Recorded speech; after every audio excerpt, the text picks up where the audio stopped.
Well, we're stuck here because of the military is after the people in the United States. They're checking around, making sure that nobody's doing things that they're not supposed to be doing.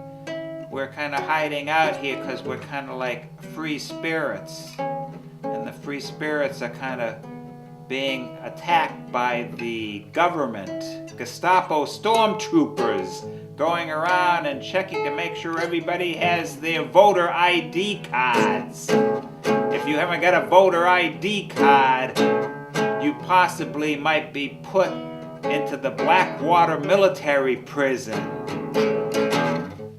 But if you don't vote at all, then they'll call you a communist or even worse, a Republican. So who knows what kind of scenario you'd have if you don't have a voter ID card. But I remember when I was doing some kind of reenacting back in the old days. I did the Civil War reenacting. Those were the good old days. And we had the modern camp and the authentic camp. And we used to sing a song.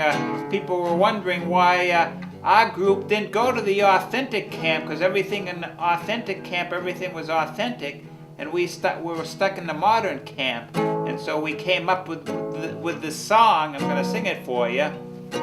It went like this. In authentic, there is no beer. That's why we're camping here. And when we run out of beer, we go to a packy that is near. In authentic, there is no beer. And that's why we're camping here. And when we run out of beer, we go to a packy that is near. In authentic, there is no beer. That's why we're camping here. And when we run out of beer, we go to a campy that is near. Not a campy, a packy. Okay, well, that's the scenario that I was exposed to in the past there. So, well, we always like the modern camps. The authentic camps, they did have beer, but they put it in authentic cups. So, as long as you had an authentic cup, you could drink beer, but you couldn't have like a tin can. That wasn't authentic.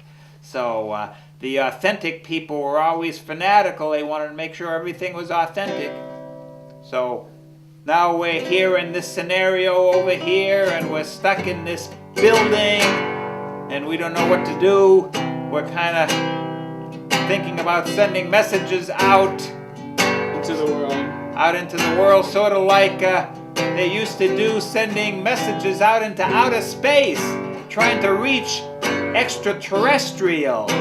And now we're classified as extraterrestrials because we're kind of exercising our rights to get out of the mainstream of society and kind of go off and play music and do things that they used to do when America was a free state, a free democracy, not a police state. Now it's the police state, and we don't know what to do with the police state, so everybody has to be conforming with their voter ID badges and their all kinds of ID passes and credit cards and things that they have to have so that they can show their ID to all the different people that are out there checking IDs. Word. So that's okay. So we got the sing along thing there. So you gotta teach me that song better. Yeah, it's just in authentic, there is no beer. That's why we're camping here. And when we run out of beer, we go to a packy that is near. In authentic, there is no beer. That's why we're camping here. And when we run out of beer, we we go to a packy that is near. And I don't even drink beer. I drink root beer. I mean, I don't drink beer. I don't know all those exotic beers. And there's all kinds of exotic beers. You can get beers probably from other countries. And I don't even know what kind of countries sell us beer. That's the global market we're involved in. All kinds of globalization. So we're probably even getting beer from such places as Pakistan and Iran and North Korea and all those rogue nations that we're not supposed to be dealing with. But the people think that they have good beer, so they're sending us the beer, and now that's illegal because those are rogue nations, and we're not supposed to be dealing with the rogue nations. Who knows what's going to be happening in Iran?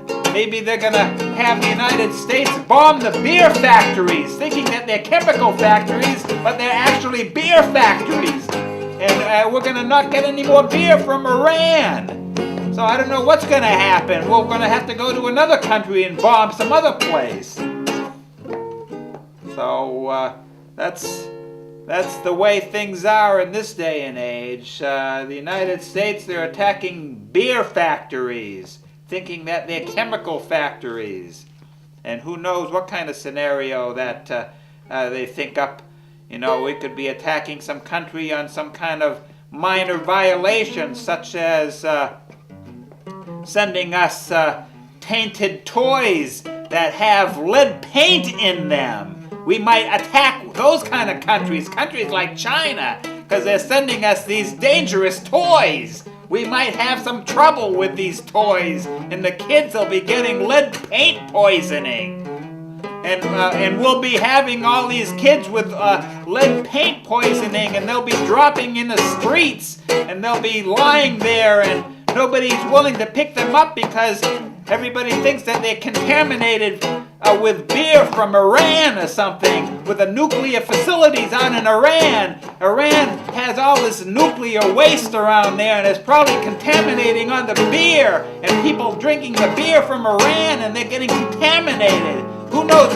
We're being contaminated by society. All these things are happening here right under our noses. And what's the next thing that's going to happen? Might be genetic engineering. Genetic engineered food. We might find some food that's made from some chemical that they grew in Pakistan. And you take this food and you eat it, and then you start getting high because it's tainted food. And you'll be kind of spaced out. And they said that, well, that's just genetic engineered food. There's nothing wrong with genetic engineered food. It comes from the good earth, Mother Earth. And Mother Earth, she provides well for all the patrons that do good on earth, and those that do not do good will get food from Iran. Okay, well, just kind of make that one up there. That was kind of make that up on the spur of the moment there. Okay. So wow, that was amazing.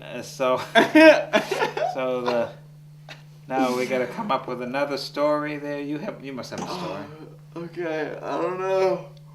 What was I gonna? You got a story about North Korea this time, maybe? The North Koreans. I don't know how you keep going like that. Just flow on whatever's coming out. Whatever's coming out, well, that's because I have X-lax, and it comes out pretty easily there. As soon as you have X-lax, you become relaxed with X-lax, and you relapse into a relaxing X-lax experience.